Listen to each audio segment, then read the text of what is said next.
Hey guys, what is up? Welcome back to another video. If you're new here, hi. Thank you so much for clicking on this video. I'm so happy that you're here. My name is Jessica and welcome to my channel where I explore new true crime or creepy history topics each week. Last week, we talked about Thomas Montgomery in yet another example of online dating gone horribly, just terribly wrong. If you're interested in that story, I will make sure to have it linked up here in the card for you. Feel free to head over there when you're done here. Or if you're just interested in true crime or the macabre in general, and you'd like to join me back here each week, go ahead and subscribe to my channel down below. With that said, before I get into today's case, please take a second to look at the screen for a heads up of any sensitive topics that will either be covered or heavily implied in today's video. If any of these are topics that you're not in the headspace to hear about right now, then this is not the video for you. Please do what is best for you. That is always the most important thing to me. Even if that means you're headed out, I completely understand, and I'm sure that I will catch you back here very soon for a different case. But if you're sticking around, let's go ahead and get started.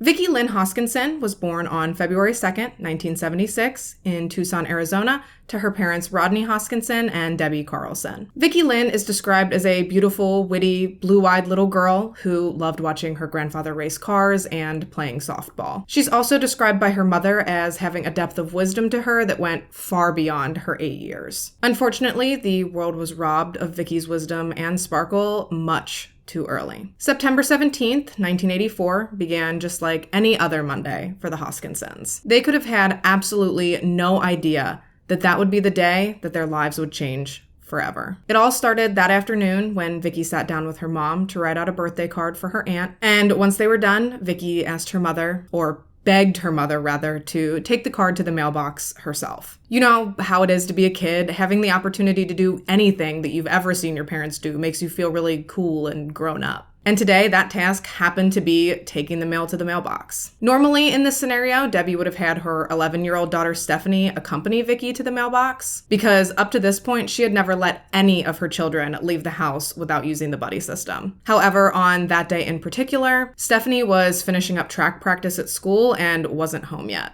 But Vicki still wanted desperately to be allowed to take the letter to the mailbox all by herself. Now, it's important to understand that this wasn't just like at the end of the driveway, and Debbie certainly could not watch her the whole way. The mailbox was all the way down a dirt path behind some of their neighbors' homes, and then down a whole separate dead-end street. And then across a small, desert brush field. To put it into a perspective that's easier to imagine, I've heard it referred to as being equivalent to about 2 blocks away from their home. But Vicki assured her mother that she was up for the task, and despite having never allowed this before, Debbie could see just how much this meant to her daughter. So she went against her typical judgment and allowed Vicki to make the trek to the mailbox all by herself. She conceded because she figured she was likely just being overprotective. Vicki would be back in 10 minutes. It wasn't a big deal. Remember, this was the mid-80s. Nowadays, I wouldn't advise letting a kid walk to the mailbox, even if it was just at the end of a driveway. I mean, maybe that's because I research these stories every day, but come on, in the 80s and the 90s, we were all out running around our neighborhoods with our friends with literally not a care in the world. And we all always ended up right back at home when the streetlights came on, just like our parents intended we would. And Debbie had no reason to believe that her daughter would be in any danger if she was out of her sight for just 10 minutes. It was a different time. So Vicki hopped on her little pink Stingray bicycle and took off to the mailbox. But Vicki didn't return home after those 10 minutes. And sadly, no one would see precious little Vicki Lynn ever again. Now, it should go without saying that kids aren't nearly as efficient as adults when it comes to completing a task. While Debbie herself could have had the letter to the mailbox and back in probably 7 minutes, she assumed her daughter would probably take a little longer than that. And she probably wouldn't have even thought much of it if Vicki had taken 12 to 15 minutes. But when the minutes continued to tick on and eventually hit the 20-minute mark and Vicki still wasn't back, Debbie started to feel a little uneasy. That's when she asked Stephanie, who had since come home because her track practice was canceled, if she could head towards the mailbox and see if she could track down her sister. Both Stephanie and Debbie figured that Vicki had run into one of her friends and just gotten sidetracked. It was probably no big deal. But rather than coming home accompanied by an accomplished little Vicki, beaming with pride at the fact that she'd completed her first solo errand, Stephanie came back alone and hysterical. On her trip to the mailbox, she'd managed to find Vicki's bike laying in the middle of the road, but the whole way there and back, she'd seen absolutely no sign of Vicki. And Debbie felt uneasy about this right away. She knew that her daughter would never leave her bike like that. Vicki loved that bike. Debbie once even referred to it as her daughter's pride and joy. So the fact that it was left just haphazardly strewn about in the middle of the road was very unsettling to her. She and Stephanie immediately jumped into her car and headed in the direction of Vicki's bike. Together, they searched around the immediate area where the bike had been abandoned, but when they didn't find her and she didn't answer when they called out for her, they began knocking on doors of nearby homes, hoping desperately that maybe someone had seen something that could help them. But when that search continued to yield nothing, Debbie loaded Vicki's bike into her car and she and Stephanie headed back home. On that drive home, Debbie sobbed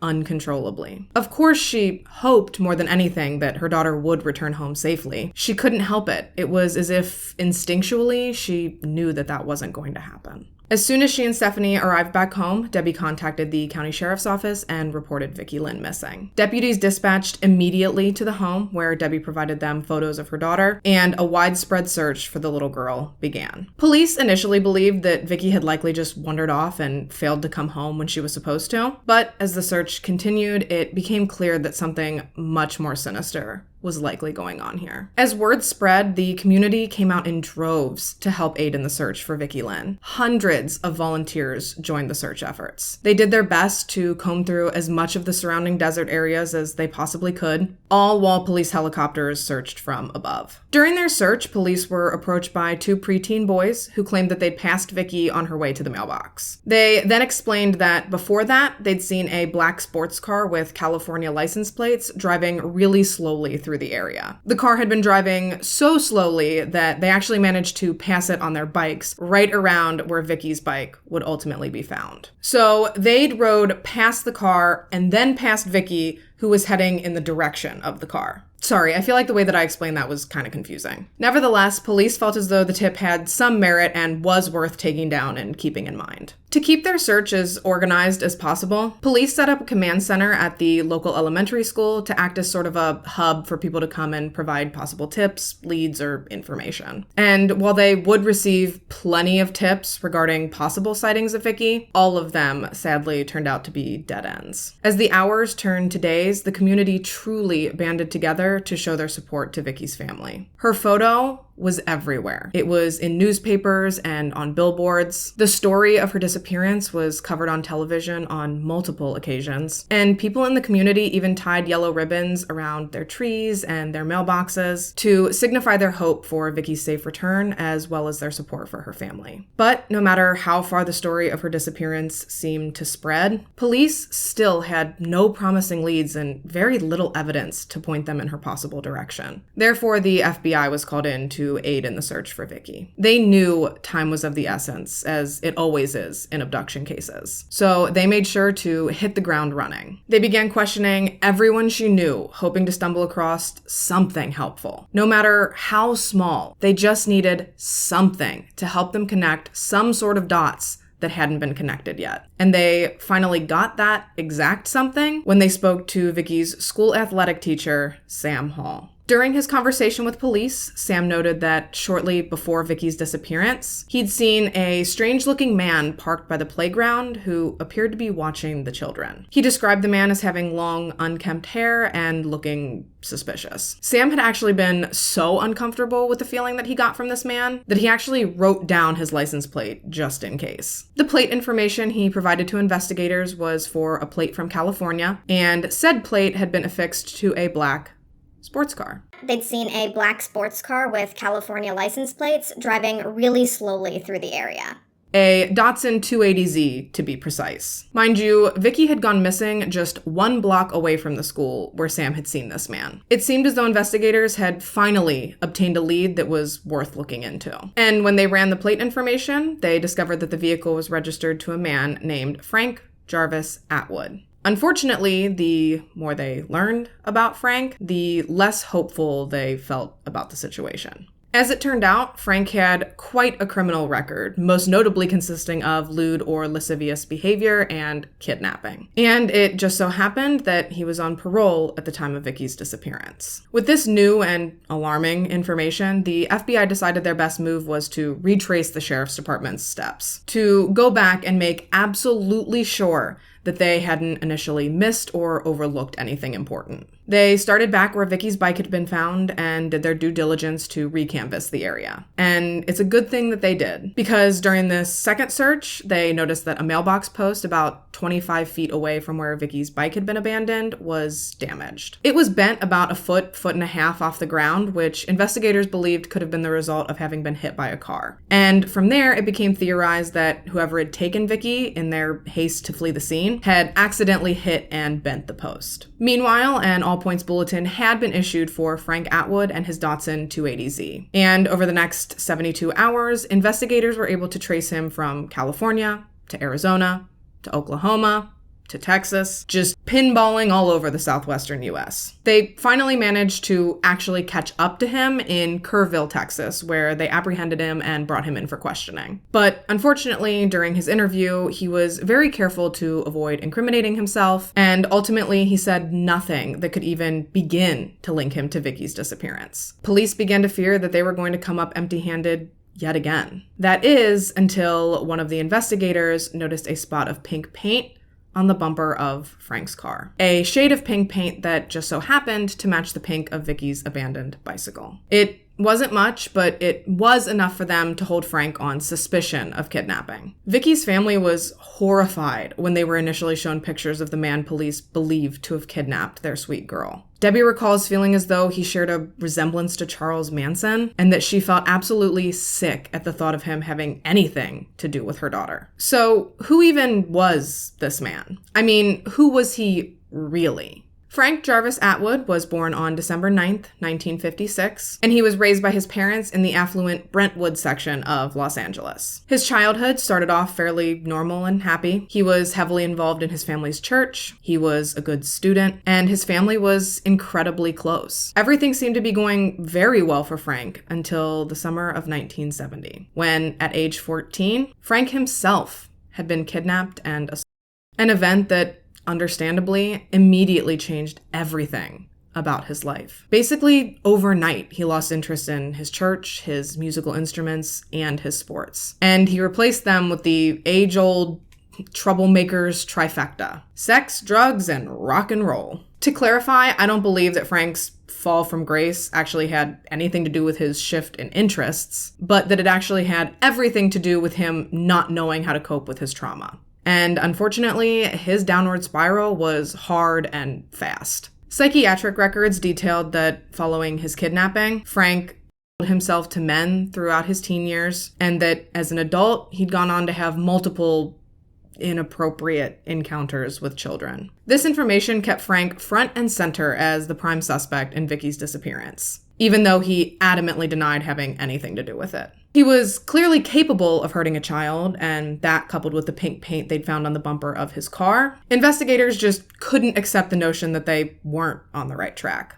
They just had to prove that this paint had, in fact, been transferred to the vehicle from Vicki's bike. And in hopes of doing just that, Vicki's bike and Frank's car were first sent to an accident reconstructionist, who was able to determine that when placed on its side, the pedals of the bike matched up exactly with scratches and dents on the gravel pan of Frank's front bumper. Therefore, he concluded that at some point, the vehicle and the bike had come into direct contact with one another. And from there, they were sent to the FBI lab in Washington, D.C. for the paint samples to be compared. And after a few different, very complicated chemical tests, while it couldn't be said with 100% certainty either way, it was determined that it was reasonable to believe that the bike and the vehicle had at one point come into forcible contact with one another, which by proxy made it reasonable to believe that Frank Atwood had been at the scene of Vicki's disappearance. I'm going to put a video link down below where they break down and really explain the science of testing the paint and how they came to these conclusions if you're interested. But I'm not a scientist, and I will surely butcher all of the information if I try and regurgitate it here for you today. Not to mention that there's another complex scientific thing I'm going to have to go into detail about shortly, and I'm sweating bullets about that as it is, but I digress. Anyways, no matter how much information the investigators seemed to uncover or confirm, the big question still remained. Where was Vicki, and was she still alive?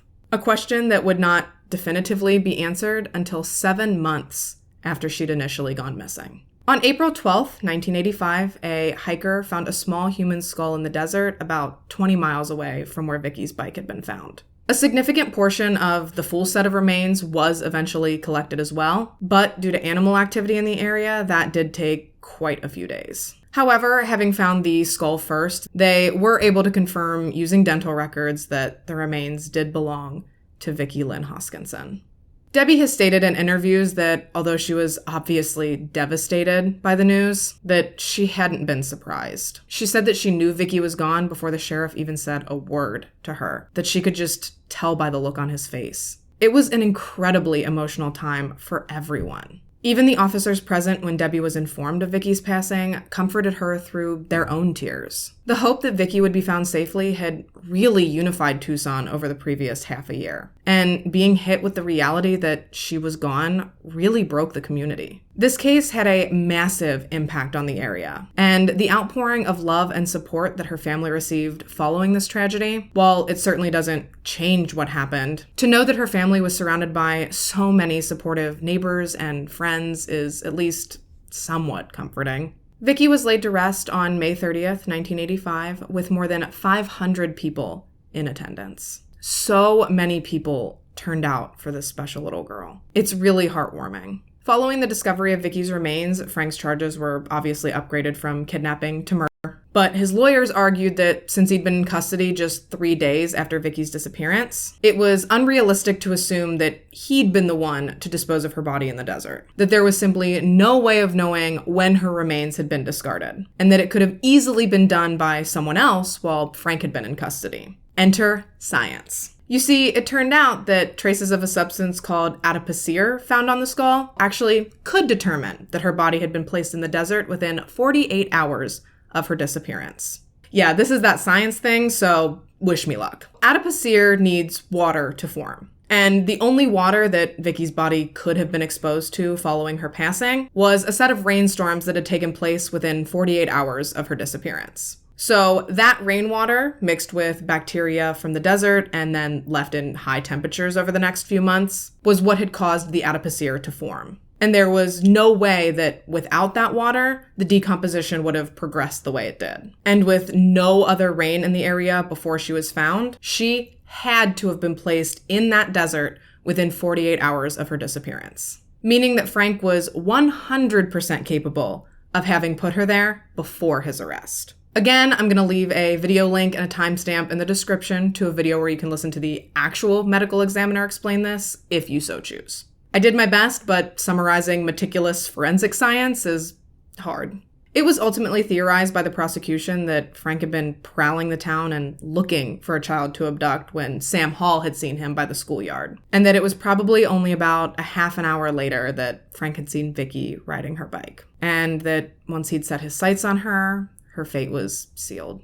He proceeded to knock her off of her bike with his car before forcing her into it, and that in his haste to drive away, he accidentally backed into that nearby mailbox post. Due to the state of her remains, no one knows exactly what horrible things Vicki may have been forced to endure at the hands of her captor, but it is believed that Frank took her life within 24 hours of her abduction before burying her in a shallow grave in the desert near where she was eventually found. On March 26, 1987, 2.5 years after Vicki's disappearance, Frank Atwood was found guilty of first-degree murder and sentenced to death. However, my friends, that is not the end of this story, because since this case was resolved, there has been some drama in Arizona when it comes to drama.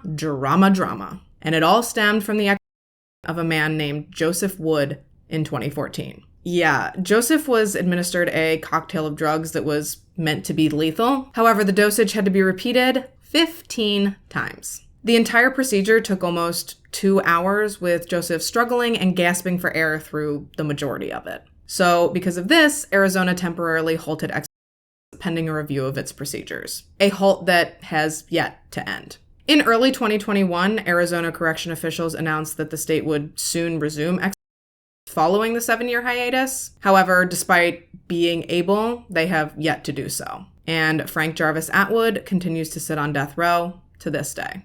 And with that, we are about wrapped for today. Rest in peace to poor little Vicki Lynn. It sounds like she was such a sweet girl, and it is so incredibly unfair that her family has had to live so much of their lives without her sparkle. Not to mention that they feel as though because of the execution ban, the closure they were promised at trial has been withheld from them. It's a completely awful and complex situation that no one should ever have to experience. And I am so sorry that they have had to. Let me know your thoughts on this case in the comments down below. As always, I thank you so much for taking the time to watch this video and to listen to this story. Before you head out, I'd greatly appreciate it if you gave this video a thumbs up. It only takes a second and it really helps out the channel a lot, so thanks in advance. If you haven't already and you'd like to, go ahead and subscribe to my channel. I put out new true crime or creepy history content each week, and I'd love to catch you back here in my next video. If you want to make sure you don't miss my next video, you might as well turn on the post notifications for the channel. I try really hard to post on the same day each week, but So having the notifications turned on will help make sure that you know as soon as I do upload. But until then, stay safe and have a good week. Bye, guys.